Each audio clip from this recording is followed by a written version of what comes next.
Gimana? Udah bisa?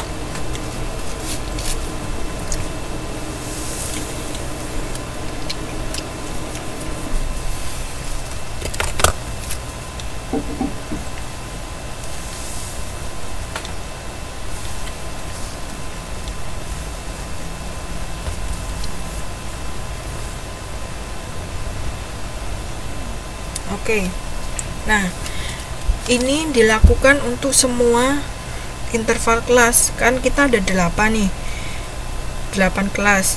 Semuanya dicari nilai tengahnya, kemudian digambar histogramnya.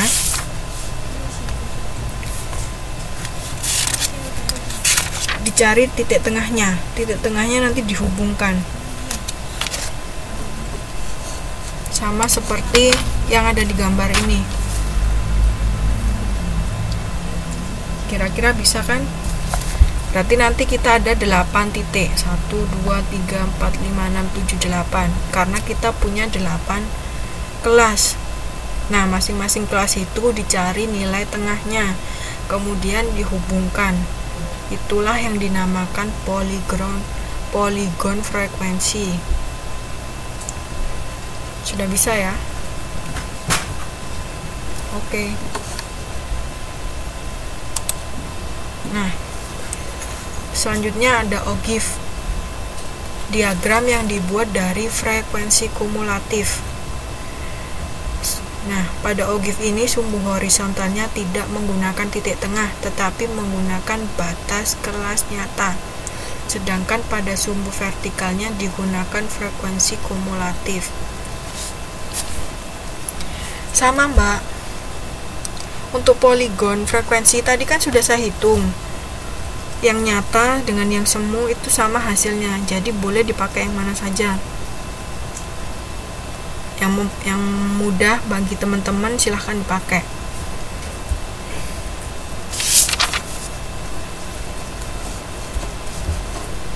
Nah, di sini nanti gambarnya seperti ini.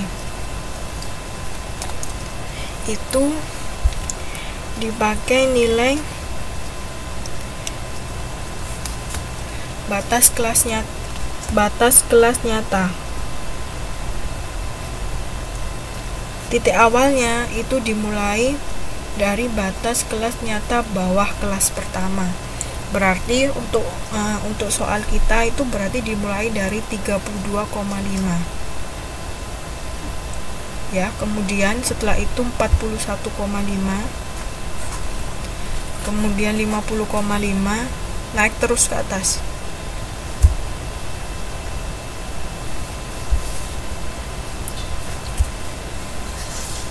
Untuk yang ogive sudah bisa.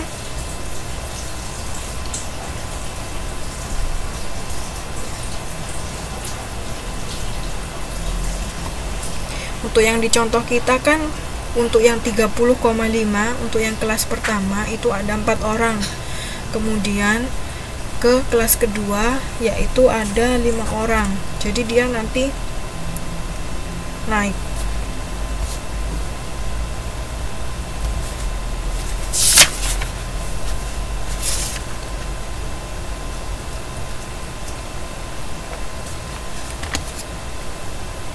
Dijumlah ya.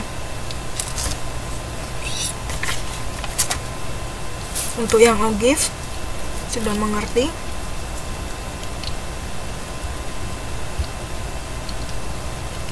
Oke.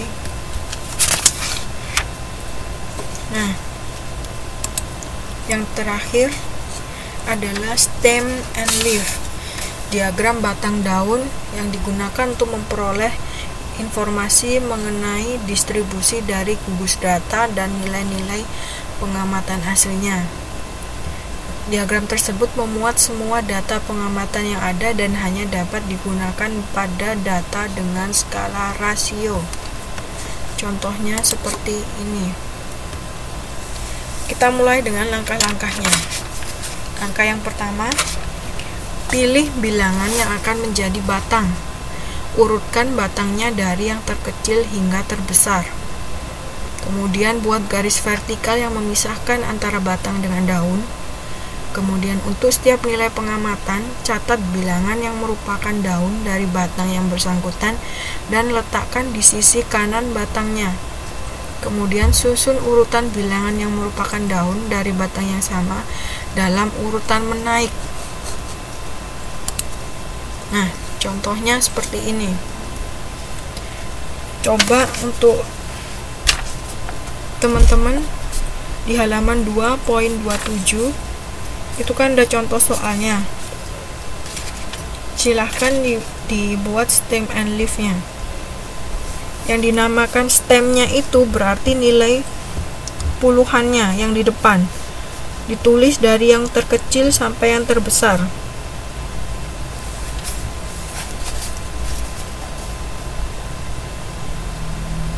Ya, untuk stemnya itu angka yang pertama, kemudian untuk yang leaf-nya itu angka yang kedua.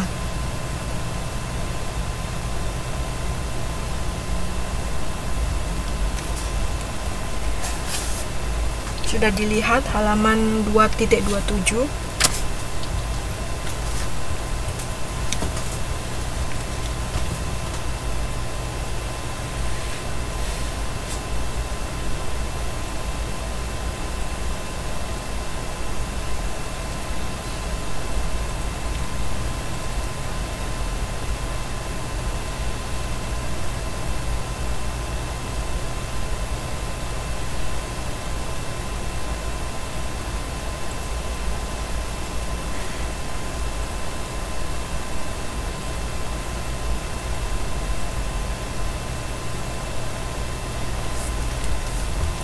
Tadi seperti yang awal tadi, data terkecil kan 33 hingga 98. Nah, angka yang terdepan berarti kan mulai puluhannya itu kan berarti mulai dari 30, 40, 50, 60, 70, 80 hingga 90. Nah, itu ditulis angka depannya saja, berarti 3, 4, 5, 6, 7, 8, 9. Itu dilihat angka depannya dulu, yang terakhir nanti untuk leaf-nya.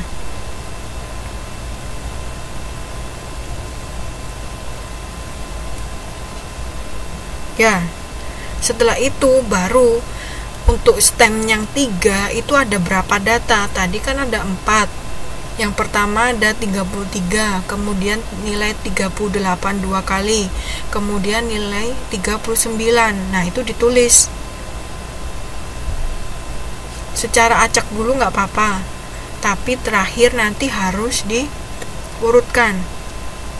Untuk yang ada di PPT berarti nanti hasil akhirnya adalah 3 untuk stemnya, sedangkan leaf-nya adalah 3889.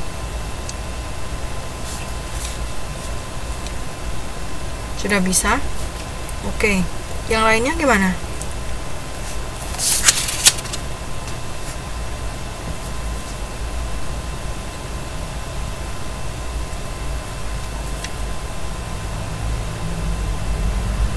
Iya, betul.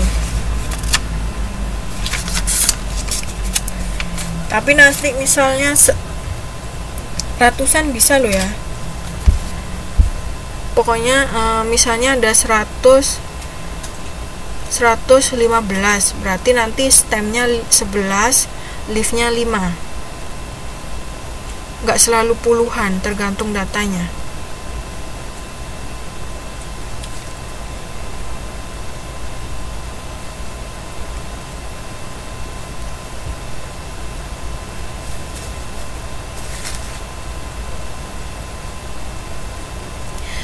Untuk stem itu berapa rentangnya, misalnya di stem yang 3, stem itu angka yang pertama, angka yang paling besar. Misalnya angka puluhan, berarti kan kita punya puluhan dan satuan.